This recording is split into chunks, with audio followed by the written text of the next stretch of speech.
1월 17일 토요일 분데스리가 분석 시작하겠습니다. 모든 경기 분석은 네이버 카페에서 확인 바랍니다. 이번 맞대결은 3백 수비의 위기관리 능력이 흔들리는 팀과 측면 공격 퍼포먼스를 앞세워 꾸준히 득점 기대값을 쌓는 팀의 충돌이라는 점에서 방향성이 비교적 명확하다. 브레멘은 리그 12위 28실점이라는 수치가 말해 주듯 전체적인 경기 운영과 수비 조직에서 문제를 노출하고 있고 실점 위기를 맞았을 때 라인을 안정적으로 정리하지 못하는 장면이 반복되고 있다. 3백 앞에서는 중원 라인 역시 공간 커버와 압박 타이밍을 동시에 잡지 못하면 하프 스페이스와 측면 뒷공간이 동시에 열리면서 박스 앞이 크게 흔들리는 구조적 약점을 안고 있다. 반면 프랑크푸르트는 크나우프를 중심으로 한 측면 공격과 마흐무드 다우드의 전진 패스, 에브누탈리브의 연계를 통해 다양한 각도에서 찬스를 만들어내는 패턴을 갖추고 있다. 경기당 평균 2.06 득점을 기록하고 있다는 것은 특정 상대에게만 득점이 폭발한 것이 아니라 시즌 전반에 걸쳐 꾸준한 공격 기대값을 유지하고 있다는 의미에 가깝다. 브레멘 입장에서는 은진마의 침투와 슈미트, 스타게의 중원 활동량을 활용해 역습 찬스를 노려야 하지만 라인을 올리는 순간 크나우프 측면 돌파와 에브누탈리브의 포스트 플레이에 동시에 노출되는 딜레마가 생긴다. 프랑크푸르트는 다우드의 탈압박 능력을 활용해 브레멘의 전방 압박을 한 번 흘린 뒤 측면과 중앙을 번갈아 찌르면서 3백의 강력을 흔드는 방향으로 경기를 운영할 가능성이 크다. 그래서 브레멘이 전반 초반에는 홈의 분위기를 등에 업고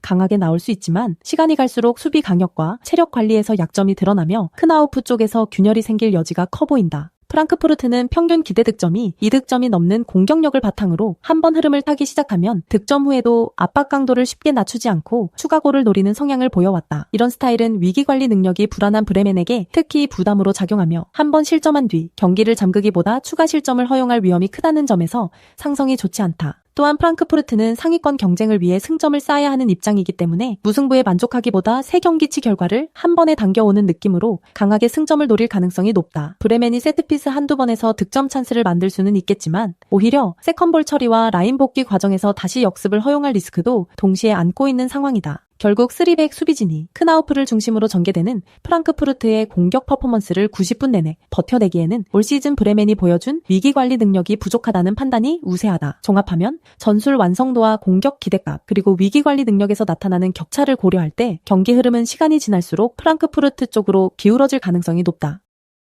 이번 경기는 짠물 수비를 완성해가는 도르트문트와 수비 조직력 붕괴로 하위권에 갇힌 상파울리의 흐름 차이가 그대로 드러나는 매치업이다. 도르트문트는 3백을 축으로 후방 안정감을 확보한 뒤 윙백과 이선을 이용해 점진적으로 라인을 끌어올리며 상대 진영 깊숙한 곳에서 볼을 소유하는 시간을 늘린다. 경기 초반에는 빌드업과 전환 템포를 조절하며 상파울리의 압박 라인을 위로 끌어올리고 이후에는 하프 스페이스를 향한 직선적인 패스와 측면 돌파로 수비 블록을 찢는 패턴을 가져갈 가능성이 크다. 상파울리는 스코어나 순위 상황 때문에 어느 정도는 라인을 올려야 하는 입장이라 무작정 내려앉아 버티기보다는 전방 압박과 역습을 동시에 노릴 수밖에 없다. 하지만 미드필더와 백스리 사이 간격이 넓어지는 순간이 길어지는 팀 특성상 도르트문트 같은 상위권 공격진을 상대로는 그 간격이 곧바로 실점 위험으로 이어질 여지가 크다. 아데에미가 측면에서 연속적으로 크로스와 컷백을 섞어서 활용하면 상파울리 수비는 박스 안에서 시선과 마킹이 동시에 꼬이게 되고 어느 쪽을 먼저 막아야 할지 선택 자체가 어려워진다. 이 타이밍에 세컨드 라인에서 은메차가 하프 스페이스를 선점하고 튀어나온 볼이나 컷백을 그대로 가져간다면 상파울리가 수비 방향을 정리하기도 전에 도르트문트의 유효 슈팅 찬스가 쌓여갈 것이다. 기라시는 박스 안에서 센터백과의 1대1에서 우위를 가져갈 수 있는 피지컬과 위치 선정 능력을 갖추고 있어 크로스와 낮은 패스 모두에 위협적인 타깃이 된다. 상파울리가 라인 강역을 줄이기 위해 뒤로만 물러서면 중원 압박 강도가 떨어져 은메차와 윙백에게 더 넓은 시야와 시간을 허용하는 결과로 이어질 수 있다. 반대로 조금이라도 전진 압박을 걸면 측면과 하프 스페이스 뒷공간이 동시에 열리면서 아데에미의 속도와 기라시의 포스트 플레이, 은메차의 침투를 한 번에 상대해야 하는 부담을 떠안게 된다. 도르트문트는 짠물 수비 구조를 유지한 상태에서 필요한 순간에만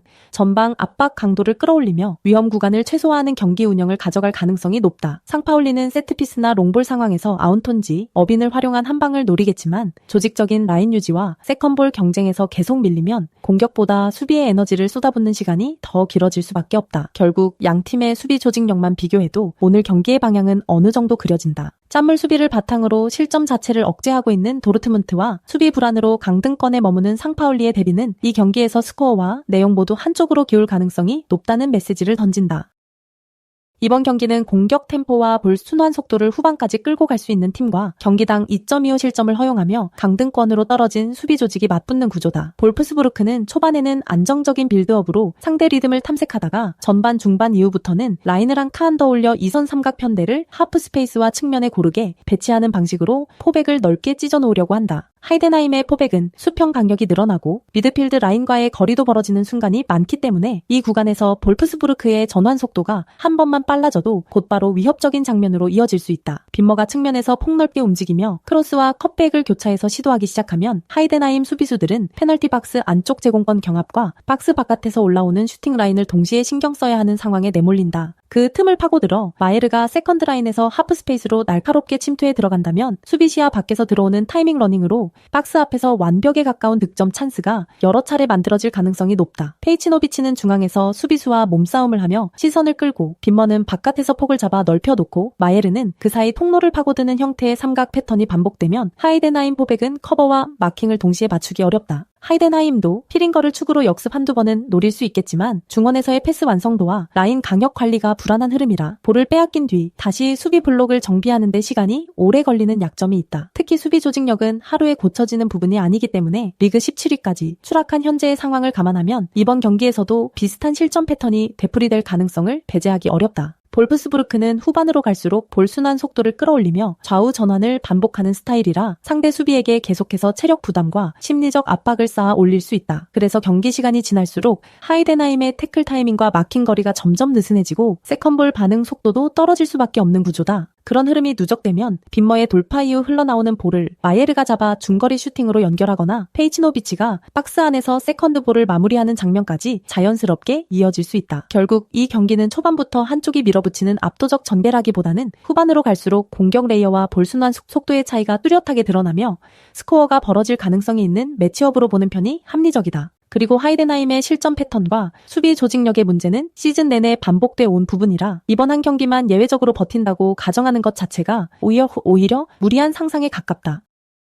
이 경기는 29득점을 기록 중인 공격 라인과 34득점으로 더 폭발적인 공격력을 보여주는 공격 라인이 맞붙는 구도다. 호펜하임은 램펄과 아슬라니를 앞세워 전방에서 버티는 힘과 박스 안 존재감을 보여줄 수 있지만 전환 국면에서 더블 볼란치와 수비 라인의 간격이 벌어지는 약점이 뚜렷하다. 아브둘라우가 이 선에서 볼을 풀어줄 수 있다 하더라도 공을 잃는 순간 하프 스페이스 뒷공간이 열리는 구조라 상대가 컵백과 이열 침투를 반복해 들어오는 팀일수록 더 힘들어질 수밖에 없다. 반면 레버쿠젠은 테리어와 틸만이 좌우에서 각각 하프 스페이스와 터치 라인을 오가며 수비를 흔들어주고 알레이스 가르시아가 깊은 위치에서부터 템포를 조절하며 전진 패스를 공급하는 팀이다. 특히 후반 승부처 타이밍에 들어서면 레버쿠젠은 하프 스페이스 공략 빈도를 극단적으로 높여가며 좌우폭을 넓게 사용하다가 한순간에 중앙으로 파고드는 전개를 즐겨 쓴다. 이때 틸만이 측면에서 드리블 돌파를 성공시키고 컵백을 선택하는 순간 호펜하임의 수비 강력은 크게 벌어지게 되고 뒷라인과 미드필더 사이의 공간이 비어버리는 장면이 만들어진다. 그 타이밍에 세컨드 라인에서 알레이스 가르시아가 박스 안쪽 혹은 박스 경계로 정확하게 침투해 들어간다면 골키퍼가 손 쓸 틈도 없는 깔끔한 마무리, 슈팅 각이 열릴 수 있다. 득점력 지표에서도 레버쿠젠이 우위를 점하고 있는 상황에서 후반에 갈수록 하프 스페이스 침투와 컵백 패턴이 누적된다면 호펜하임의 수비 조직은 점점 더 버티기 힘든 흐름으로 밀려갈 가능성이 크다. 그래도 호펜하임 입장에서는 초반부터 롱볼과 세컨볼 싸움을 통해 백삼을 흔들며 변수를 만들 수 있는 카드가 남아있지만 그 과정에서 라인을 과도하게 올리면 역으로 뒷공간을 내주는 리스크를 감수해야 한다. 반면 레버쿠젠은 점유와 위치 선정으로 상대를 지치게 만들다가 후반에 하프 스페이스와 컵백 콤비네이션으로 퀄리티 있는 마무리를 만들어내는 패턴이 이미 자리 잡혀 있다. 때문에 90분 전체 흐름을 놓고 보면 공격 완성도와 후반 마무리 능력 그리고 전술적 상성까지 모두 레버쿠젠 쪽으로 기울어지는 그림이 더 선명하다. 이번 매치는 전반보다는 후반, 특히 막판으로 갈수록 어느 쪽이 더 집요하게 페널티 박스를 두드릴 수 있느냐가 승부의 핵심축이 된다. 코엘르는 3백 위에 형성된 3-4-3 구조를 바탕으로 중원에서 볼을 한 번만 정리하면 즉시 측면으로 방향을 틀고 카민스키의 돌파와 낮은 크로스로 라그나르 아예를 찾는 단순하지만 강도 높은 플랜 A를 반복할 것이다. 이 과정에서 후세인 바시치는 전반에는 수비 가담과 빌드업에 더 많은 에너지를 쏟다가 후반으로 갈수록 세컨드 라인에서 점점 더 공격적으로 전진하며 하프 스페이스를 장악하는 움직임을 통해 두 번째 공격 파동을 만들어낼 것으로 예상된다. 반면 마인츠는 아미리와 이재성을 중심으로 중원에서 템포를 조절하면서 흘러바흐의 뒷공간 침투를 활용해 역습과 빠른 전개를 노리겠지만 경기 내내 동일한 강도로 압박과 커버를 유지하기에는 체력 부담이 만만치 않다. 그래서 전반에는 양팀 모두 중원에서 힘겨루기를 벌이면서 세트피스와 중거리 슈팅, 박스 근처 크로스를 통해 서로의 골문을 시험해 보는 팽팽한 흐름이 이어질 가능성이 크다. 그러나 시간이 지날수록 코엘르는 자기 경기장 분위기를 등에 업고 점점 더 과감하게 측면에서 승부를 보려 할 것이고, 카민스키의 돌파 빈도와 크로스 횟수는 후반으로 갈수록 오히려 늘어나는 쪽에 가깝다. 이때 마인츠 수비 라인은 전 후반 내내 많은 커버와 압박을 반복해야 하므로 후반 막판에 들어가면 자연스럽게 발이 무거워지고 박스 안에서 낮은 크로스를 처리가 한 박자씩 늦어지는 장면이 증가할 수밖에 없다.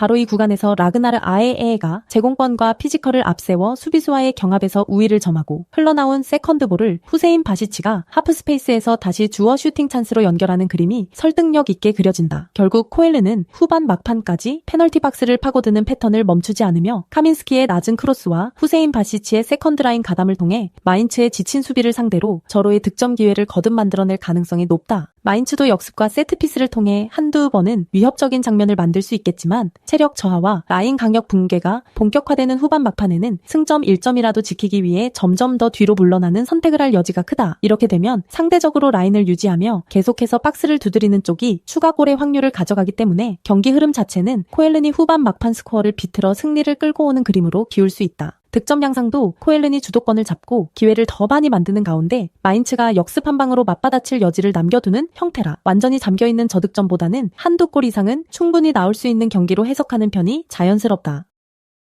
이 경기는 같은 3-4-3을 쓰면서도 공수 밸런스와 후반 마무리 구간, 운영 방식에서 뚜렷한 대비를 보여주는 두 팀의 맞대결이다. 함부르크는 다운스와 로콩가를 중심으로 뒤에서부터 안정적으로 전개를 풀고 파비오 비에이라가 전방 삼각형의 연결고리 역할을 맡아 찬스를 만들어내는 구조다. 전방 구간에서는 점유율과 빌드업에서 나쁘지 않은 그림을 그릴 수 있지만 라인을 높게 유지하는 특성 탓에 전환 상황에서 수비 뒷공간이 노출되는 장면이 반복되는 편이다. 특히 윙백이 동시에 올라가 있는 타이밍에 볼을 잃으면 3백이 넓은 폭을 혼자 커버해야 해 타바코비치 같은 타깃형 스트라이커를 감당하기가 쉽지 않다. 반면 글라트바흐는 타바코비치라는 확실한 기준점을 두고 그 주변에 노이하우스와 엥게라르트를 배치해 세컨볼과 하프스페이스를 동시에 공략하는 구도를 갖추고 있다. 경기가 후반 승부처 타이밍으로 갈수록 박스 주변의 공격 숫자를 늘리고 페널티 박스 안팎에 두세 겹의 공격선을 깔면서 상대 수비를 계속해서 압박하는 스타일이 강하다. 노이하우스가 측면에서 안쪽으로 꺾어 들어가며 수비를 안으로 끌어당기고 다시 바깥으로 내주는 패턴이 반복되면 엥게라르트는 세컨드 라인에서 타이밍을 맞춰 하프스페이스 침투를 시도하며 문전 혼전을 유도한다. 이 장면에서 타바코비치가 제공권을 장악해 떨어뜨리는 볼을 엥겔하르트가 마무리하거나 세컨볼을 회수한 뒤 세 번째 러너가 슈팅 각을 만드는 그림이 충분히 그려진다. 함부르크 입장에서는 이런 패턴이 후반 60분 이후 계속 누적될 경우 체력 저하와 함께 수비 집중력이 떨어지며 박스 안에서의 실수로 이어질 위험이 크다. 공격 템포와 볼 점유에서는 어느 정도 맞불을 놓을 수 있겠지만 박스 안밀도와 세컨볼 대처 능력에서의 차이가 시간이 지날수록 서서히 스코어로 드러날 가능성이 높은 매치업이다. 네이버 카페에 오시면 전 경기 분석글 확인하실 수 있습니다. 구독, 좋아요 누르시고 보다 빠르게 분석글 받아보시기 바랍니다. 감사합니다.